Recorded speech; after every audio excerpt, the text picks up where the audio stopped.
Welcome friends, welcome to study express learning made easy. आज हम लोग पढ़ेंगे द हिंदू 3 जुलाई।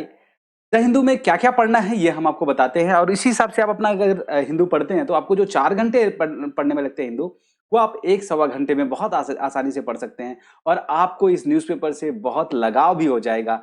मैं कहूंगा कि इस न्यूज़पेपर को आइदर आप फिजिकल कॉपी लीजिए और आप ई सब्सक्रिप्शन इसका ले लीजिए। बहुत सस्ता इसका सब्सक्रिप्शन है, आप ले करके देखिए द हिंदू हमारे लिए इतनी अच्छी जर्नलिज्म कर रहा है, तो इसके लिए हमारा भी फर्ज बनता है कि हम इसको ई सब्सक्राइब करें, इसको इसका सब्सक्रिप्शन ले, इसको खरीदें, तब उससे पढ़ें।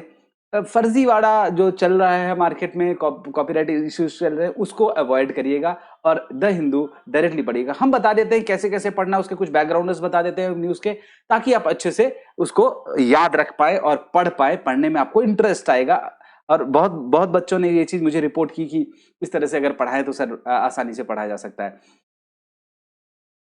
पहला न्यूज पेज नंबर 1 से। पेज नंबर 1 में है, ministry of defence approves 33 new fighter jets in deal worth rupees 38,900 crore. तो ये 38,900 करोड़ में हम लोगों ने कई कई चीजें खरीदी हैं, लाइक MiG-29, हमने HAL द्वारा बनाया जाएगा सुखोई 30 MK1, उसका टेक्नोलॉजी ट्रांसफर लिया। हमने पिनाका बनाने की वो की है और हमने अस्त्र मिसाइल्स का डील किया है। तो ये 4 डील्स हैं इसमें। मेनली जो अभी विजिट्स हुए थे, राजनाथ सिंह साहब गए थे वहां, मतलब ऑनलाइन मीटिंग हुई थी और इन सब मीटिंग्स पे इन सारी बातों पर चीजें अभी खुलकर आई हैं कि इस चाइना के टेंशन वाले सिचुएशन में रशिया का साथ होना कितना इंपॉर्टेंट आप समझ सकते हैं। इधर यूएस हमारे साथ है ही, तो ये थोड़ा सा बिग गेम है, इसके बारे में आगे बात करेंगे हम लोग। India loses jurisdiction over Italian marine case. जो इटालियन मरीन्स केस था, इटालियन मरीनर्स ने क्या किया था, 2 फिशरमैन को 2012 में गोली मार दी थी। वो आज कंटेंट कर रहे हैं कि हम उनको पायरेट समझ के मारे थे, पर वो फिशरमैन थे। ये केस अभी इंडिया में ही चल रहा था और उनको यहाँ पे लाना और ले जाने में बहुत पापड़ बेलने पड़ते थे इंडिया को। इंडिया लेकिन चाहता था कि उनका केस यहीं चले, लेकिन अब जो पीसीए में, परमानेंट कोर्ट ऑफ आर्बिट्रेशन है, अंक्लास के जरिए जो रूलिंग दिया, उस रूलिंग में उन्होंने कहा कि इंडिया का जुरिस्डिक्शन नहीं बनता है और ये आगे चल के पीसीए में ही इसका केस चलाना चाहिए। ठीक है। एनरिका लेक्सी जो शिप थी उनकी, उसका नाम था, और इन लोगों का नाम था सल्वातोर गिरोने और मसीमिलिनो लोतारो। ये सब थोड़ा सा ध्यान रखिएगा। ठीक है। नेक्स्ट आते हैं, private train will benefit travellers by railway board. Railway board chief ने कहा है कि प्राइवेट ट्रेन जो हैं वो बेनिफिट करेंगे ट्रेवलर्स को। रेलवे के चेयरमैन कौन है, वीके यादव हैं। वो उन्होंने ये कहा है कि प्राइवेट ट्रेन हम चलाएंगे, लगभग 5% प्राइवेटाइजेशन किया जाएगा ट्रेनों का, ताकि अच्छी ट्रेनें, लगभग 280 ट्रेनें या 300 ट्रेनें ऐसे लोग देना चाह रहे हैं, और 95% जैसा है वैसा ही रहेगा। तो इससे क्या होगा कि लोगों को दोनों तरह की चीजें मिलेंगी, दोनों तरह की फैसिलिटी मिलेगी और रेलवे को थोड़ा इंफ्रास्ट्रक्चर और थोड़ा इन्वेस्टमेंट मिल जाएगा। ये न्यूज भी इंपॉर्टेंट है। India trade deficit with China dips 48.66 billion. ये जो डिप हुआ है ये पिछले साल से कंपैरेटिव डिप माना जा रहा है। पिछले साल 53.36 था, यानी 18-19 में, और 17-18 में था 63 बिलियन का डेफिसिट था। डेफिसिट हमारा घट रहा है, तो ट्रेड वॉल्यूम भी घट रहा है दो, लेकिन डेफिसिट घटना बहुत इंपॉर्टेंट है देश के लिए। एफडीआई जहां हमारे यहाँ 2017-18 में 350 मिलियन आई थी, वो घट करके 2018-19 में 229 मिलियन हुई और 19-20 में ये 163 मिलियन पर आ गई है। तो ये जो घट रहा है इसका क्या कॉन्सिक्वेंस हो सकता है, इसके बारे में थोड़ा सा एक एनालिसिस आप पढ़िएगा इसमें। अच्छा, मास्क और ई टिकट कंपलसरी हो गया है। जहां भी सेंट्रली प्रोटेक्टेड मॉन्यूमेंट्स हैं वहां अगर आप एंटर करना चाहते हैं तो मास्क लगाना पड़ेगा और ई टिकट खरीदना पड़ेगा। इसके बाद आते हैं नेक्स्ट पे। नेक्स्ट पेज जो आपका आएगा वो पेज नंबर 3 पे न्यूज है। पेज नंबर 3 पे न्यूज है कि दिल्ली ने अभी लॉन्च किया India first plasma bank at ILBS hospital. ये क्या है, जैसे ब्लड बैंक होता है वैसे जो ठीक होके कोविड-19 से आ रहे हैं उन लोगों के प्लाज्मा को वहां पे रखा जाएगा और वो जब जरूरतमंदों को दिया जाएगा ताकि वो ठीक हो सके। नेक्स्ट है, अगला न्यूज है पेज नंबर 4 में। कोई न्यूज नहीं है। 5 में कोई न्यूज नहीं है, एक न्यूज है 5 में, शायद एक न्यूज है, एक न्यूज है, नहीं है, कोई न्यूज नहीं है। इसके बाद आते हैं पेज नंबर 6 में। पेज नंबर 6 ये रहा। 6 में है, India torture culture needs to end now, ये इस पर है कि जो ये कस्टोडियल डेथ्स हुए हैं उनके ऊपर है, किस तरह से इन्होंने आग्रह किया है कि बार बार जो है जो मतलब वकील है वो, मीडिया, सिविल सोसाइटी, सब लोग इसके खिलाफ आवाज उठाए, ये कस्टोडियल डेथ को रोका जाए, इसके लिए है। तो ये उतना इंपॉर्टेंट तो नहीं है, पर ये कोर कॉन्ट्रैक्शन जो है, कोर्स कॉन्ट्रैक्शन, ये कोर सेक्टर का जो कल न्यूज था, हेडलाइन थी कि कोर सेक्टर जो हमारे 8 प्राइमरी कोर सेक्टर्स हैं, लाइक स्टील है, कोल है, पेट्रोलियम एंड क्रूड ऑयल है, सीमेंट है, एनर्जी है, फर्टिलाइजर है, ये सारे जो सेक्टर्स हैं इनमें कॉन्ट्रैक्शन देखा जा रहा है। केवल फर्टिलाइजर ऐसा है जिसने 7.5% का ग्रोथ शो किया, अदरवाइज किसी में भी ग्रोथ नहीं दिखा, सब श्रिंक करते चले जा रहे हैं। तो ये कोर सेक्टर वो कंपनियां हैं जिनसे बाकी सारी कंपनियां रन करती हैं। तो कहा जाए कि इनमें अगर प्रॉब्लम आ रही है तो बाकी सारी कंपनियों की क्या हालत होगी।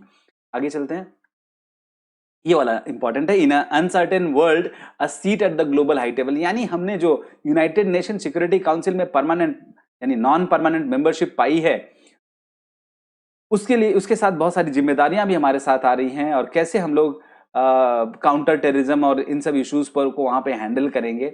अभी इंद्रदेव सिंह नाम है उनका, शायद उनको इसका वो बनाया गया है, उनको दिया गया है इंद्रमणि सिंह, सॉरी इंद्रदेव नहीं, इंद्रमणि सिंह जी को वहां का नियुक्त किया गया है। असल में 15 सीट्स होती हैं एनएससी की, 5 सीट P5 परमानेंट उन्होंने ले रखा है, 10 सीट जो नॉन परमानेंट सीट है जो रोटेशन बेस पे 2-2 साल के लिए दिया जाता है, उसमें इंडिया ने अभी इलेक्शन जीता है, और वो कैसा क्या वहां पे परफॉर्मेंस करना चाहिए उसको, उस पर P श्रीनिवास रावत ने इसको बताया है।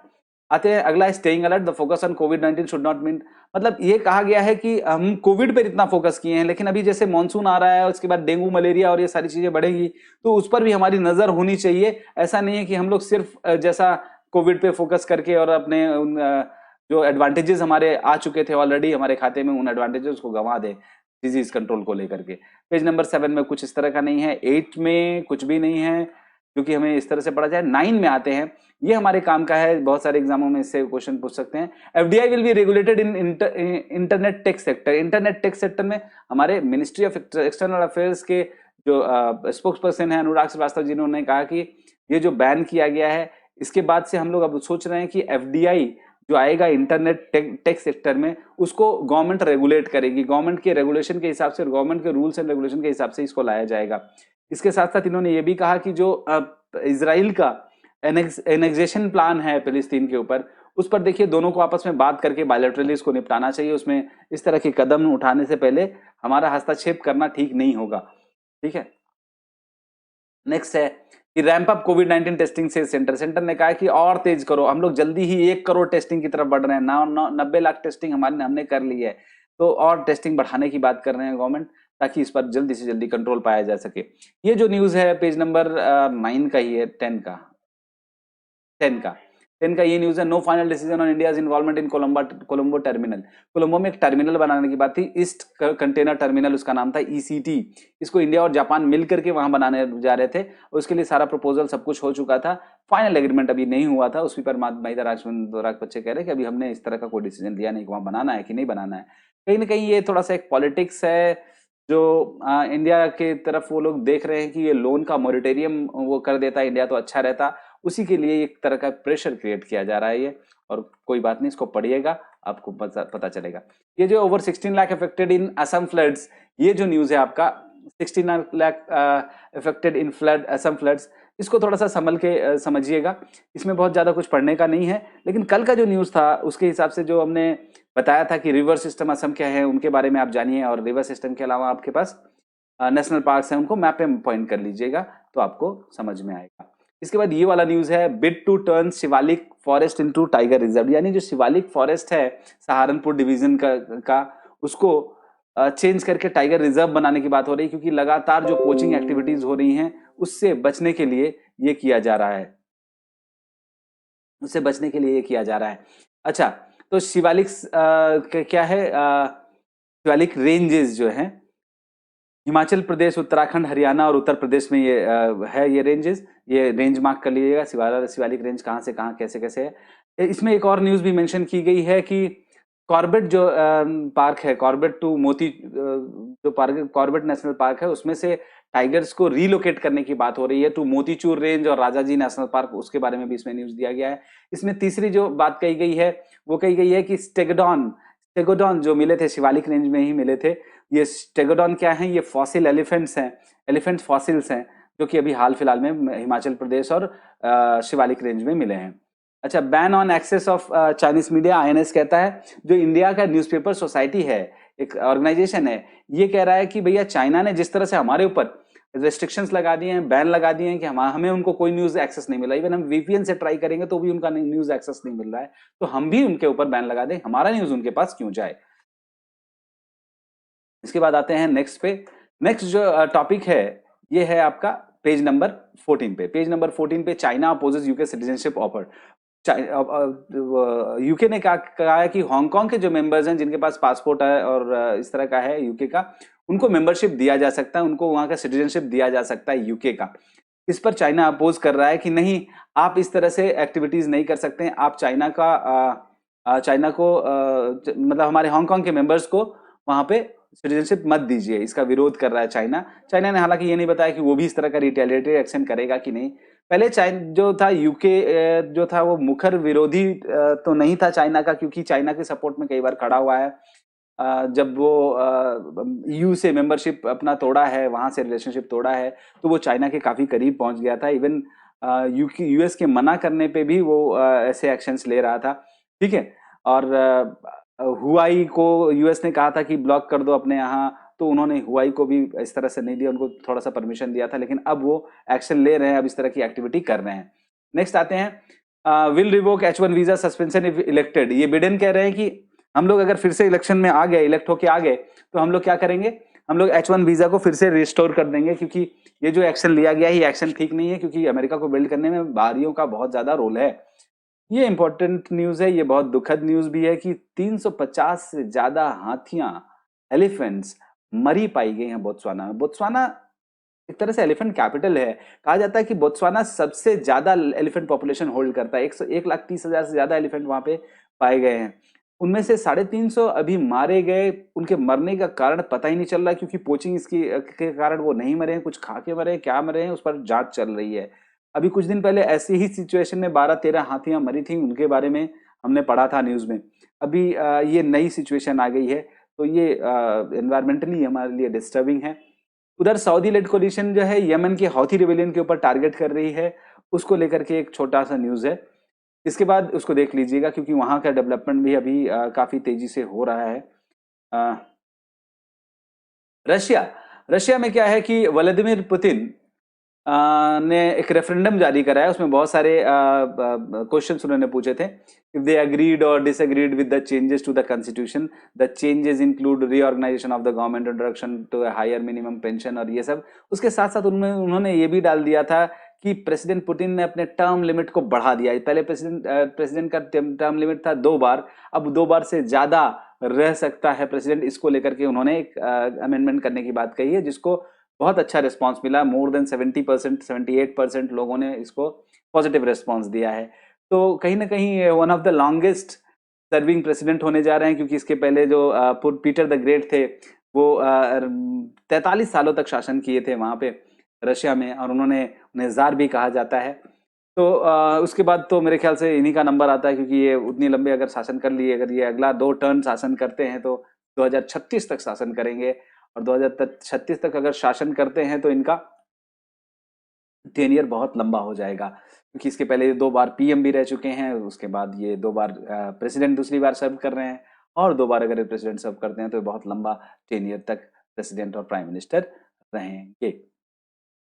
लेकिन इसके साथ साथ ऐसा नहीं कि वहां की राह आसान है। इसमें पढ़िएगा, न्यूज एनालिसिस जो पढ़िएगा, इसमें तो आपको पता चलेगा कि आईएमएफ के रिपोर्ट के हिसाब से डॉलर के टर्म में इनका ग्रोथ बहुत रेस्ट्रिक्टेड हो गया है, जीडीपी श्रिंक कर रही है। रशिया के रिलेशन वेस्ट से थोड़े ट्रबलसम रहे ही हैं। क्रीमियन वार का जो उनके ऊपर सैंक्शन लगा हुआ वो अभी तक लगा ही हुआ है। सीरिया क्राइसिस जो सीरिया क्राइसिस का जो सिचुएशन था वो अभी भी चल ही रहा है, उसमें भी उन्होंने हाथ डाल रखा है। तो सिचुएशन थोड़ी टफ है उनके लिए, इतनी आसान भी नहीं है।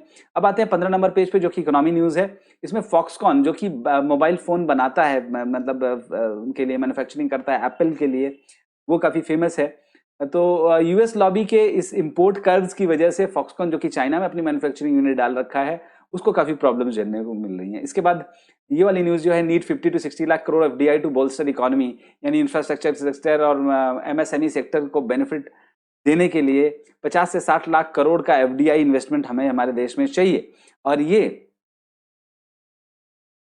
नितिन गडकरी साहब ये कह रहे हैं कि ये बहुत सारी एमएसएमईज हैं, उन्होंने इतना अच्छा लेवल अचीव किया कि वो स्टॉक एक्सचेंज में लिस्टेड भी हैं। उनका टर्नओवर के हिसाब से, उनके जीएसटी ट्रैक रिकॉर्ड के हिसाब से अगर उनको इन्वेस्टमेंट दिया जाए प्रॉपरली तो बहुत अच्छा रिटर्न वो दे सकते हैं। गोल्ड इंपोर्ट डाउन है, बहुत डाउन है। क्यों डाउन है भाई? क्योंकि एयरपोर्ट सारे बंद हैं, बहुत एयरलाइंस चल नहीं रही थी अभी तक। और दूसरी चीज, कंजम्पशन नहीं है, इसका यूज नहीं है। जहाँ की मुंबई, दिल्ली, चेन्नई सब लॉकडाउन में पड़े हुए हैं, तो जो सबसे बड़े कंज्यूमर्स हैं यही सारे हैं। तो कहीं ना कहीं इसके इंपोर्ट में डिप हुआ है, काफी गिरावट आई है और प्राइसेस हाई रहे हैं इसके गोल्ड के। Next next next next news आपके पेज नंबर 16 में है।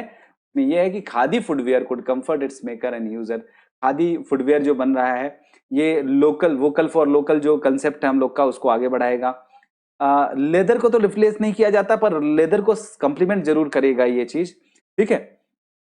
Vietnam has been a centre for canvas shoes. से वियतनाम में बहुत अच्छा डेवलपमेंट हुआ कैनवास शूज को लेकर के, वहां पे जूतों का मैन्युफैक्चरिंग में बहुत आगे बढ़ गए हैं। तो इसी तरह से खादी भी इस तरह की कुछ अपनी एक अचीवमेंट चाहता है देश में, और गवर्नमेंट उसमें सपोर्ट भी कर रही है। आज के लिए इतना ही। इतना न्यूज आप लोगों ने देखा और इसको आप न्यूज़पेपर पे तुरंत तुरंत पढ़ने बैठ जाइए। अपना न्यूज़पेपर चाहे परचेज कीजिए, चाहे आप ई डाउनलोड करिए, ई पेपर सब्सक्राइब करिए। नहीं किया तो कर लीजिए, बहुत महंगा नहीं है, 1000-1200 का यार आएगा और आप एकदम से निश्चिंत होकर साल भर, 1.5 साल तक अपना न्यूज़पेपर एंजॉय करोगे। सुबह 5 बजे 6 बजे आपको न्यूज़पेपर मिल जाएगा, उसके बाद ये हमारा एनालिसिस मिल जाएगा, आप आराम से पेपर को 1 घंटे 1.5 घंटे में खत्म कर। Thank you so much.